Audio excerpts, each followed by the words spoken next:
Good morning. It is October 29th, 8:39 a.m. Yes, I know I woke up early. I've been having to go in office for this recent week, so I've been getting up early quite frequently. So, y'all heard that?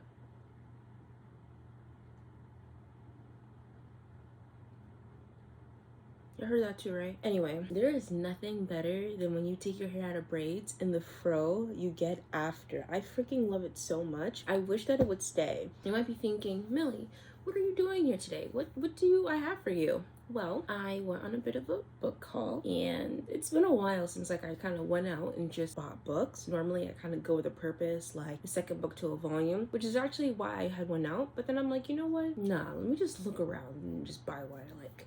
So that's what I did, and this is the book haul. So I had bought my Barnes & Noble's tote bag, and it wasn't enough to carry all the books that I had. First we're gonna dump. As you can see, it was quite a bit. And then we had another bag. I don't think I can, maybe I can.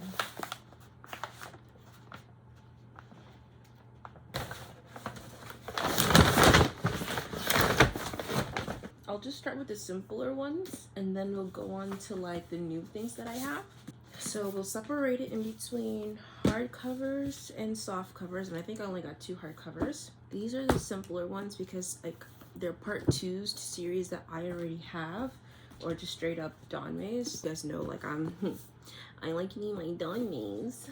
I got some fiction too. Like normally I'm like a romance or a fantasy kind of girl, but I don't know, like I was in the fiction section and I was reading some of these descriptions and I said, why not? So starting with the easy stuff. I'm collecting all of the Yona of the Dawn volumes, but I'm going in order because like obviously the newer ones can be found everywhere. So like, you know, volume 23, 24, 35, 36, all that and so on. But the younger numbers, like 1, 2, 3, 4, you don't really see those. So I saw 14 and I'm like, yeah, I'm getting this. My only qualms with the English manga is that for Keisha, his name is Gisha. So they took it from a K and made it to a G. And I think they did the same thing with Zeno, where they took it from a Z and made it a G. I don't know why the English translation did that. So that's gonna go on my shelf at the Yona of the Dawn collection. Hold on, let me see if I can show you. Look, oh my gosh, I don't have 13. Oh my gosh. Oh my gosh, I don't have 13. Okay, so next up are the Dawn Maze. So these are easier because these are simply just part 2s or 3s or 4s or 5s or 6s or 7s or 8s to novels that I already have. So I already read the first one when I had done that read 1 Dame per day for a week. Did I record that video? No, but the books are there. Spoiler alert, I didn't complete the challenge, but anyway, this is book 2 because I enjoyed book 1. Let me see. And oh boy, it was quite an interesting thing. I'm excited. Let's just say they end it with a bang. So we'll see how book 2 goes. Then we have The Legend of Exorcism, another book that I read during my Read 7 Dawn Maze for a week video, and I loved the art and the story was really interesting in my opinion. So I love him so much. I love his character design. He's so freaking cute. So I do really enjoy the story. So of course I got part 2. I just needed to find out what happened next. And these are thick books too. They're like 400 plus from what they feel like. And then I don't know if I have 8 or not. I can literally just check. Duh. Bro, I only have 7 for Husky and the White Cat season. I don't have 8. Why am I skipping? What's going on? Dag. I can't even read this anyway. Which, I mean, I guess doesn't matter because I still haven't even read 7 yet, so I would still need to read 8, but still. Series is going on long though. 9? How many more books are there for our Husky? I'm just waiting so that for the special edition so I could get that. Speaking of special edition, I got a special edition. There's this other one called Joyful Reunion. I wasn't gonna get it, but it looks like he grew up, so I got it. Because obviously these two are love interests. I'm like, he's a child, but then he grew up, so I was like, why not? They're holding hands. What the hell? They're holding hands. If that doesn't tell you what's going on, I don't know what does. What page did I just open up to? Y'all saw how I just randomly opened this book, right? 348. You know what the first thing I see is? Come on, take me. Now this is a dummy. You know what that means. Oh. Never mind. He's taking him to the bathroom. That's my bad. Why do I feel like I might like this? Oh my gosh. Wait a minute. This is it. I think I might like this. Wait, okay. So let's see what the first book is about. So this is from Fei Tian Ye Xiang. 飞天夜翔 But it's called Joyful Reunion, and this is book 1. So the art looks good. In his veins flows the destiny of an empire. For as long as he can remember, Duan Ling has been an unwanted child. Raised by his deceased mother's neglectful family, he's grown up battered and mistreated. But his life takes a fateful turn when a stranger named Lang Zhengxia arrives at the Duan estate claiming to be sent by the father of the that he never knew he had. Whisked away to the capital of the Liao Empire, Duan Ling is thrust into a treacherous world of political intrigue and power struggles far beyond his comprehension. But Lang Zhengxia has promised his father will come for him, and Lang Zhengxia never lies. As he prepares for a destiny greater than he ever imagined, Duan Ling finds himself in the heart of a story that could alter the fate of empires and shake the world itself. Interesting. And apparently these special editions get printed in Canada. Obviously with our special edition, we get something a little special. The first thing I see is this beautiful bookmark. Yes, I like this bookmark. This is a nice bookmark. Did I get a poster? Oh my gosh, guys, I'm so excited. Okay, this is what I'm seeing. That's the first thing I see. So now we're gonna switch it to the other side. Oh my gosh, is this what he grows up into? Oh no. No, that's him as a child. Some random ass man. I don't know who the hell these people are. I love the art for this. So then the next thing that I see is this handsome man. And then I see that it's spread out on top. So I don't know if that means this is a poster or what, but we're gonna find out right now. How is this? What is this? What do you call this? What am I supposed to do with this? That's really pretty. The artists for these are really good. Who the hell are all these handsome dudes? What are they so handsome for? What the hell? Stop. Don't smirk at me like that. Stop. Why are you looking into my soul like that? Wow. Stop. So he's just smirking at me. I don't know why. Like, stop it. And he's just staring into my soul. Like, come on, bro. Stop it. And this is the other side. I don't know what I'm supposed to do with this. I don't know what this is or what it's called. Special edition includes a folding screen. What do you do with a folding screen? I don't know what you do with that. This is, I don't know what this is. Is this a sticker? What is this? Adorable, isn't he? Deluxe artboard. Okay. Ladies and gentlemen, this is what we spent $10 extra for. And then the last thing is the stickers. The stickers that I won't use because where would I put them? The stickers I won't use because they're too precious to use. Oh, so they have the names of who all these people are. So let's see if we could put a face to a name. Oh, these are the stickers, by the way. Oh, that's the main character. Oh, okay. So the one in the middle, Duan Liang, is the main character. Yeah, and this is the other main character, Wudu. And then this is Wudu. Okay, I was confused because their sticker was connected. Yeah, Wudu twice and Duan Liang twice. That's nice. So that's it for the deluxe edition of Joyful Reunion. I'm looking forward to that. Essentially, I have a plan that by the end of this month, which I have literally 3 days for, I'm gonna finish this latest volume of Lord of the Mysteries because I'm on Faceless right now. So I want to finish that one up so that German Sparrow's arc, so that way I can just focus on reading, because there's no way that I can read actual books while I'm still reading LOTM. And typically after each arc I take a break. I don't know why, it just happens. Like I just boom, take a break. I want to finish that as soon as possible so that way I can just like start reading like physical books, because I have not done that in a while since I had done the read Dame for a whole week video. Did I say spoiler alert? I failed. And then lastly, I just want to see the art in the book. It's cute. I like this. I like this a lot. I think I'm really gonna enjoy this. I genuinely think that I will. Now we'll move on to the hardcover. So one of the first hardcovers that I saw and I was like, hell yeah, is called Alchemized. It's by Shen Ye. What is it you think you're protecting in that brain of yours? The war is over. Hold fast is dead. The eternal flame extinguished. There's no one left for you to save. Because first of all, hello, is this cover not pretty? In this riveting dark fantasy debut, a woman with missing memories fights to survive a war-torn country of necromancy and alchemy, and the man tasked to unearthing the deepest secrets of her past. Once a promising alchemist, Helena Marino is now a prisoner of war and of her own mind. Her resistant friends and allies have been brutally murdered, her abilities suppressed, and the world she knew destroyed. In the aftermath of a long war, Palladia's new ruling class of corrupted guild families and depraved necromancers whose vile undead creatures help whispering about their victory, hold Helena captive. According to Resistance records, she was a healer of little importance within their ranks, but Helena has inexplicable memory loss of the months leading up to her capture, making her enemies wonder if she's truly as insignificant as she appears, or are her lost memories hiding some vital piece of the Resistance final gambit. To uncover the memories buried deep from within her mind, Helena is sent to the High Reeve, one of the most powerful and ruthless necromancers in the New World. Trapped on his crumbling estate, Helena's fight to protect her lost history and to preserve the last remaining shreds of her former self is just beginning. For her persona and captors have secrets of their own, secrets Helena must unearth at whatever cost. And then this is the inside. Looks nice. Ooh, fancy paper. I think I'm gonna enjoy this. They use good paper for this. It's expensive paper. No wonder this book was like $40. What is this, like 500? This is 1,000 pages! This might be my first 1,000-page book. Oh my gosh. I don't even think Harry Potter has that many pages.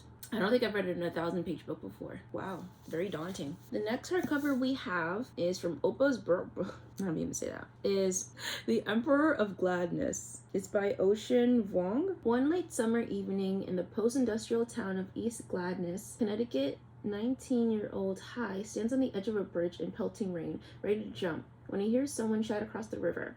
The voice belongs to Grazina, an elderly widow succumbing to dementia, who convinces him to take another path. Bereft and out of options, he quickly becomes her caretaker. Over the course of the year, the unlikely pair develops a life-altering bond, one built on empathy, spiritual reckoning, and heartbreak, with the power to transform Hai's relationship to himself, his family, and a community on the brink. Following the cycles of history, memory, and time, The Emperor of Gladness shows the profound ways in which love, labor, and loneliness form the bedrock of American life. At its heart, it is a brave epic about what it means to exist in the fringes of society and to reckon with the wounds that haunt over our collective soul. Hallmarks of Ocean Vuong's writing: formal, innovative, gymnastic dexterity, the ability to twin grit. That's just his praise. Oh, this is his signature. Like O for Ocean and then the squiggle for V. Guys, I have a signed copy of a book. Woohoo! It just seemed really interesting. I love deep books that make you feel things, and I feel like this might have been one of them. I think I might get sad, and it's so weird because normally when I read deep books, it's like in fantasies.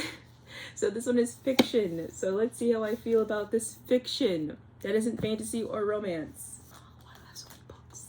It's gonna be a long video. Moving on to the paperbacks. Oh my gosh, this one seemed like it would be sad because 1,000 Kisses, or something like that was sad. So yeah, I saw this and I was like, yeah. A Wish for Us, Tilly Cole. A story of music, a story of healing, a story of love conquering all. 19-year-old Cromwell Dean is a rising star of electronic dance music.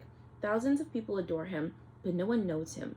No one sees the color of his heart, until the girl in the purple dress breaks through his walls to the darkness within. After Cromwell leaves behind the gray skies of England to study music in South Carolina heat, the last thing he expects to see is that girl again. And he certainly doesn't expect that she'll stay in his head like a song on repeat, but she does.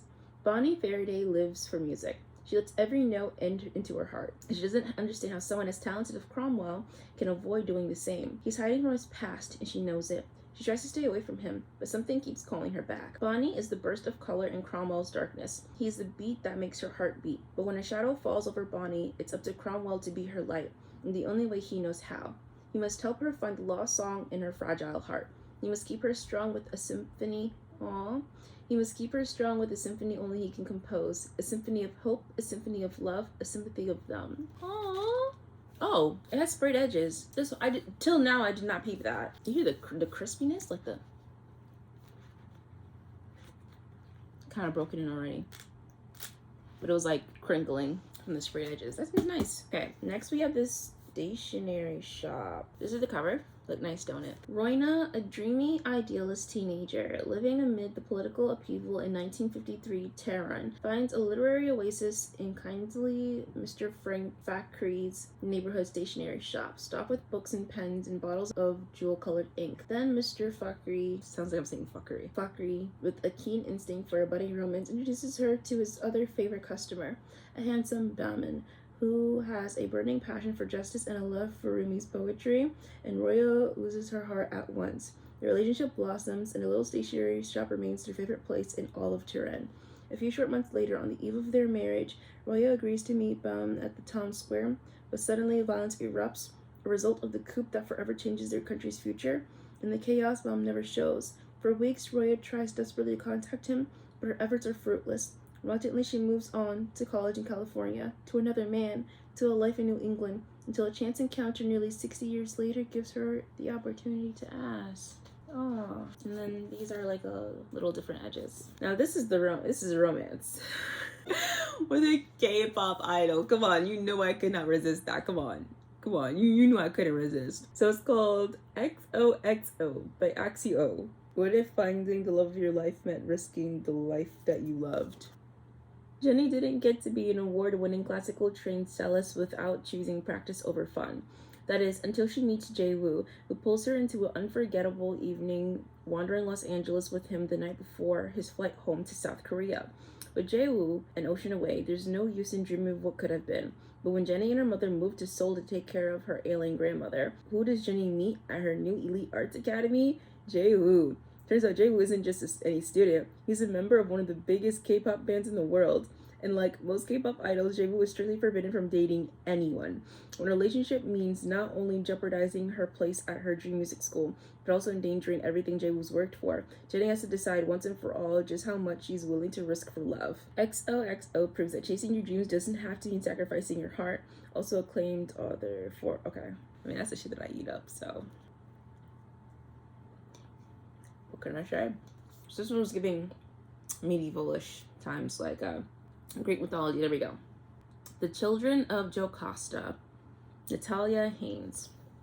When you have grown up as I have, there is no security in not knowing things and avoiding the ugliest truths because they can't be faced, because that is what happens the last time, and that is why my siblings and I have grown up in a cursed house, children of cursed parents. Jocasta is just 15 when she is told that she must marry the king of Thebes, the old man she had never met. Her life has never been her own, nor will it be, unless she outlives her strange, absent husband. Ismene is the same age when she is attacked in the palace she calls home. Since the day of her parents' tragic deaths a decade earlier, she had always longed to feel safe with the family she still has. But with a single act of violence, all that is about to change. With the turn of these two events, a tragedy is set in motion, but not as we've known it. What does that mean? I have no idea. It seems like it's good. Let's see. The Firekeeper's Daughter. And look, there's a thing on it. Michael Prince Award for Excellence in Young Adult Literature. Keep the secret, live the lie, earn your truth. Angeline Boley. When tragedy strikes in your own home, when death and deception are around every corner, how far are you willing to go to fix what is broken? Pretty inside. Is there no description? Hello?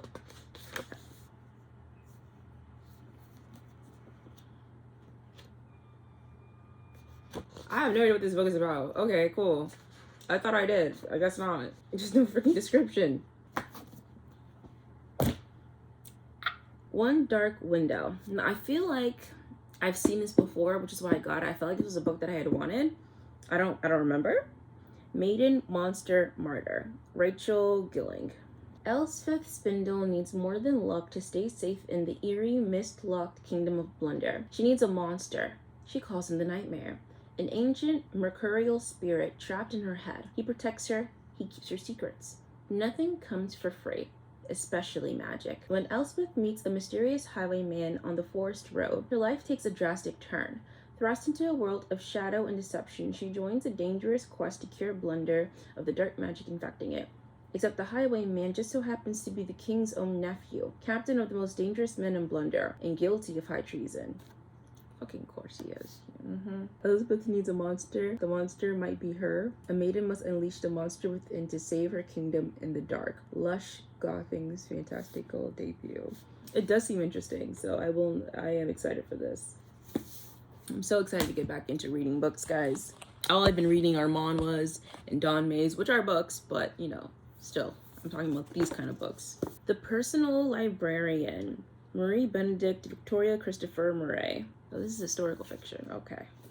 a remarkable novel about J.P. Morgan's personal librarian, Belle DaCosta Green, the Black American woman who was forced to hide her true identity and pass as white in order to leave a lasting legacy that enriched our nation. In her 20s, Bella DaCosta Green is hired by J.P. Morgan to curate a collection of rare manuscripts, books, and artwork for his newly built Pierpont Morgan Library. Belle becomes a fixture in New York City society and one of the most powerful people in the art and book world, known for her impeccable taste and shrewd negotiating for critical works as she helps create a world-class collection. But Belle has a secret, one she must protect at all costs.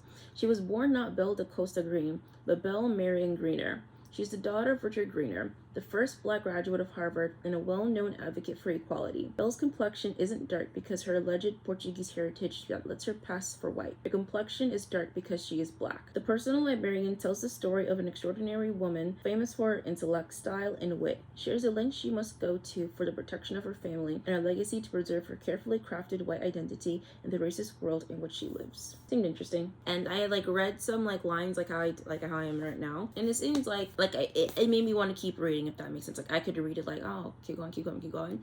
So okay, this is something that, I won't get lost in, that I can enjoy, that I might like. So that's why I got it. The Fox Wife, Young Shi Cho.